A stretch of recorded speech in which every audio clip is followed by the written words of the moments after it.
అదృష్ట రత్నాలయం జ్యువెల్స్ అదృష్ట రత్నం అష్టైశ్వర్యాలకు మహానిలయం. నేను రాజకీయాల జోలికి వెళ్ళట్లేదు సార్. రాజకీయ ప్రస్తావన నాకు అనవసరం. చిరంజీవి బాలకృష్ణ గారి మధ్య ఒక ఇష్యూ జరిగింది. చిరంజీవిని పొగిడితే బాలకృష్ణ తట్టుకోలేడు, లేకుంటే వాళ్ళిద్దరికీ పడదు, పైకి మాత్రం అలా మంచిగా ఉంటారు, కానీ వాళ్ళిద్దరి మధ్య కొన్ని దశాబ్దాలుగా ఆ పోటీ క్లాషు అవన్నీ నడుస్తున్నాయని మొన్న గొడవతో చాలామంది వాళ్ళ ఇష్టం వచ్చినట్టు రాసేశారు. వాళ్ళిద్దరిని అతి దగ్గరగా ఎక్కువ కాలం చూసిన హీరో మీరు. వాళ్ళిద్దరి మధ్య ర్యాపో ఎలా ఉంటుంది సార్ అసలు? బాలకృష్ణ గారు జనరల్లీ కొంచెం మంచికి మంచి, చెడుకు చెడు, కొంచెం షార్ట్ టెంపర్డ్ సార్. ఎందుకు షార్ట్ టెంపర్డ్ అంటే, ఒక సైడ్లో ఎమ్మెల్యే, ఒక సైడ్లో యాక్టర్, ఒక సైడ్లో ఒక బసవతార క్యాన్సర్ ఇన్స్టిట్యూట్కి చైర్మన్. ఇది అందరికీ తెలుసు. ఇది కాకుండా ఆయనకి మరి వేరే ఏమేమి బిజినెస్ లేకపోతే ఏమేమి రెస్పాన్సిబిలిటీస్ ఉన్నాయో తెలియదు. క్యారెక్టర్ ఎప్పుడు డిఫరెన్స్ ఉంటుంది సార్. సుమన్ లాగా మీరు కాదు, మీరులాగా సుమన్ కాదు కదా, వేరే ఉంటాయి. అది ఫస్ట్ మనం అర్థం చేసుకోవాలి. చిరంజీవి గారు జనరల్గా ఏంటంటే కొంచెం సాఫ్ట్, కొంచెం ఒక ఇరిటేషన్ వచ్చినా కంట్రోల్డ్, బయటికి ఎక్స్పోజ్ చేయరు. అది ఆ టైప్ ఆఫ్ క్యారెక్టర్. ఇక్కడ మెయిన్ ప్రాబ్లం ఎక్కడ వస్తుంటే సార్, ఈ పొలిటికల్ స్టేట్మెంట్స్, ఇలా అన్నారని లేకపోతే ఇట్లా అనేసారని. సో స్పాట్లో ఏంటంటే కొన్ని ఏదైనా ఆర్గ్యుమెంట్స్ వచ్చేటప్పుడు టక్మని నోరు జారి కొన్ని రావడం, టెంపర్మెంట్తో రావడం, ఇది సహజమే. బట్ నా లెక్కలో ఏంటంటే సార్, అది ఆ టైం వరకే.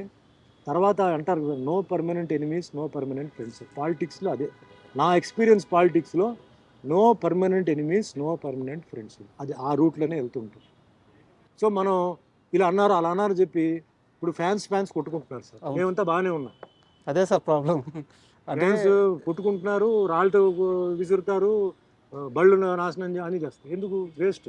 మేము హ్యాపీగా, మేము అదే 80s గ్రూప్లో మేము అందరూ హ్యాపీగా ఉంటాం, హ్యాపీగా ఎంజాయ్ చేస్తాం. మీకు వాట్సాప్ గ్రూప్ ఉందిగా, మేము డైలీ మాట్లాడుతున్నాంగా, విషెస్ చెప్తూనే ఉంటాం. వాళ్ళు మాకు ఫోటోలు పంపుతుంటారు, ఏదైనా విషయం జరిగితే మేము కొన్ని అడుగుతుంటాం. వాళ్ళే పాపం అమాయకమైన వాళ్ళు ఫ్యాన్సే. మేమంతా బాగానే ఉన్నాం. ఇప్పుడు చెప్తానండి, no permanent friends, no permanent enemies. Okay, అంతే. అండ్ ఫైనల్గా చాలా థ్యాంక్ యూ సార్. ఎందుకంటే మార్నింగ్ నుంచి మీరు షూటింగ్ చేస్తూనే ఉన్నారు. ఈ టైంలో కూడా నా కోసం మీరు ఆగి మా ఐ డ్రీమ్కి ఇంటర్వ్యూ ఇవ్వడానికి మీ టైం వెచ్చించి మీ సమయం ఇచ్చినందుకు చాలా చాలా థ్యాంక్స్. అండ్ ఫైనల్గా మీకు దీపావళి శుభాకాంక్షలు. థ్యాంక్ యూ అండి. నాకు ఏంటంటే ఇంటర్వ్యూస్ వల్ల నాకేంటంటే న్యూ జనరేషన్కి ఏదైనా నేను మెసేజ్ ఇవ్వగలుగుతానా? చాలామంది డిప్రెషన్కి వెళ్ళిపోతారు, లైఫ్ అయిపోయింది, ఇంకా మనం ఏం చేయగలుగుతామని. నన్ను లైఫ్ని ఎగ్జాంపుల్గా తీసుకోండి.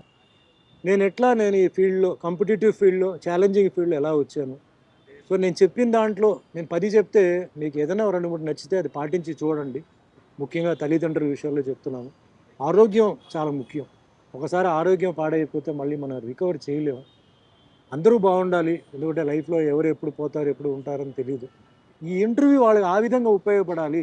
ఇంకోటి, బయట చాలామంది ఇలా అనుకున్నారు, అలా అనుకున్నారు అని అనుకోవద్దు. ఓపెన్గా ఈరోజు నేను చెప్పాను. సో కొన్ని రాస్తారు, కొన్ని విజువల్గా ఓబీ వాయిస్ వస్తుంది. సో అవన్నీ కాదు, ఈరోజు ఓపెన్గా సుమన్ మాట్లాడారు. మీరు మంచి ప్రశ్నలు అడిగారు, నేను దానికి సమాధానం చెప్పాను. చెప్పిన దాంట్లో ఏమీ అబద్ధాలు కాదు, నిజం చెప్పాను. జరిగిన విషయాలు, ఎందుకంటే నాకు జరిగిన విషయాలు. సో అందరూ జీవితం అయిపోయింది, డిప్రెషన్, ఫెయిలియర్ కాదు. Always keep fighting in the right way.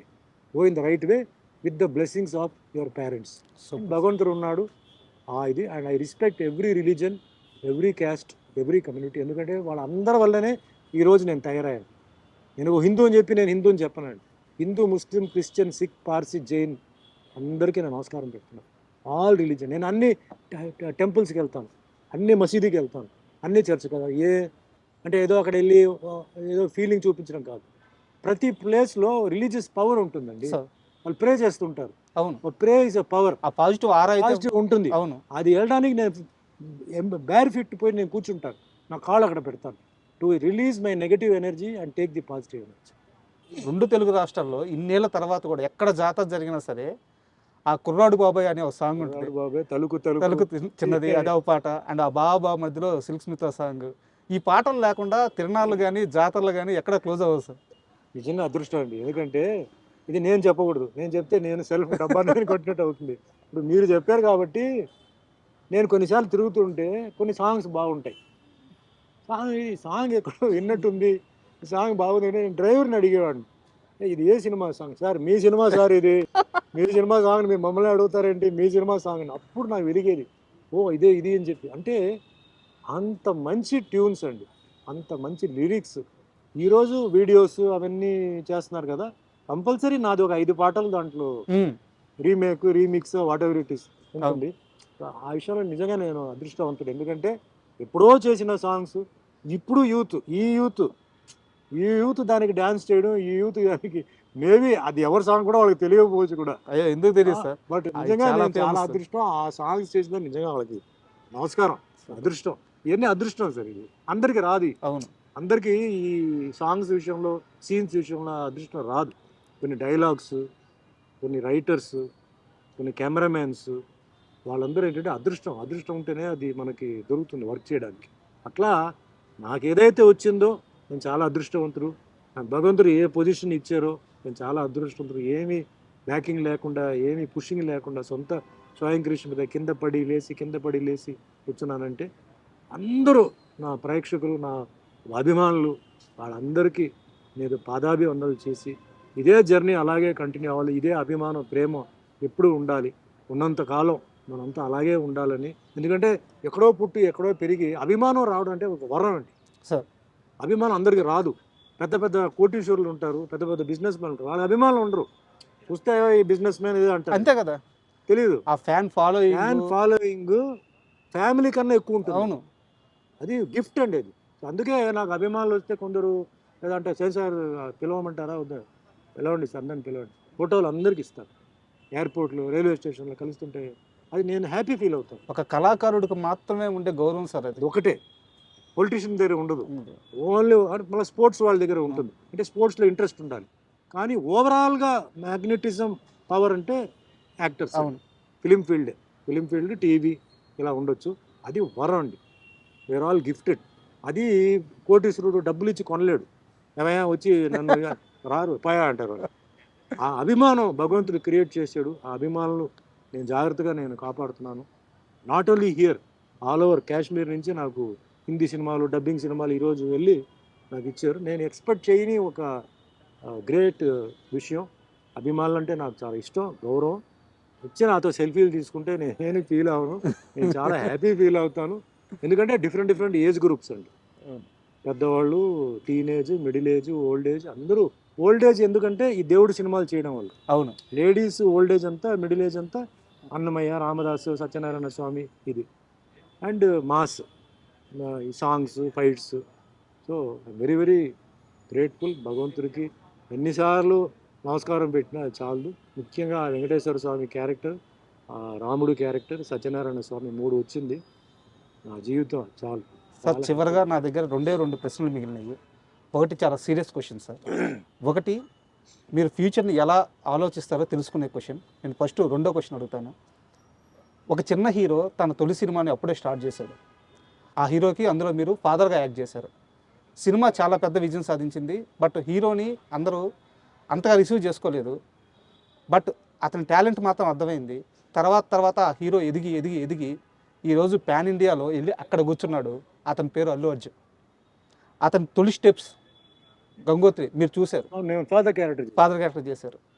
ఆ రోజు అల్లు అర్జున్ చూసినప్పుడు ఇతను ఏ స్థాయికి వెళ్తారని మీరు ఊహించారు? ఇంత స్థాయి అనుకోలేదండి, ఫ్రాంక్గా చెప్పాలంటే. డెఫినెట్లీ, ఎందుకంటే ఆయన పుషింగ్ ఉంది, బ్యాకింగ్ ఉంది. సో వాళ్ళు సినిమా చేయగలుగుతారు, వాళ్ళ దగ్గర పొజిషన్ ఉంది కాబట్టి ఆయన డెఫినెట్లీ ఇండస్ట్రీలో ఉంటాడు. చిరంజీవి గారు బ్యాకింగ్ ఉంది, అన్నీ ఉంది, కమ్యూనిటీ బ్యాకింగ్ ఉంది, అదంతా ఉంది. బట్ ఈరోజు ఈ లెవెల్కి సినిమా ఇండస్ట్రీ ఈ లెవెల్కి వెళ్తుంది అంటే ఓ పాన్ ఇండియా వెళ్తుంది, అప్పుడు ఎవరు ఊహించరా. పాన్ ఇండియా లెవెల్లో ఆ సినిమా అంత హిట్ అవుతుంది, అంత క్రేజ్ వస్తుంది అనేది కూడా నేను ఊహించలేదు. It's a matter of time అన్నారు. వెరీ పవర్ఫుల్ టైం ఆయనకి. ఆ టైం రావడంతో ఆయన వెళ్ళాడు. దాంట్లో నాకు ఒక చిన్న సంతోషం ఏంటంటే నేను కదా ఫస్ట్ ఫాదర్గా చేసింది. And for more videos, please subscribe to iDream. Please subscribe to iDream. Please subscribe iDream. And please subscribe to iDream. For more videos, subscribe to iDream. please like, share and subscribe to the channel. Congratulations, iDream. Subscribe to iDream. Subscribe to iDream. So subscribe to iDream Media. iDream ki iDream team andarki huge congratulations. Please subscribe iDream Media. Please subscribe to iDream. Subscribe iDream. Please subscribe to iDream. I dream అంటే నా కళల channel subscribe చేసుకున్న నోరు తిరుగుతలేదు, మీరైతే గంట గుర్తు కొట్టరు. For more such videos, please subscribe to iDream. Subscribe to iDream. Please subscribe to iDream. Please subscribe iDream Media. Please do subscribe to iDream. Please subscribe to iDream Media. For best entertainment and information, please subscribe iDream. And don't forget to subscribe to iDream.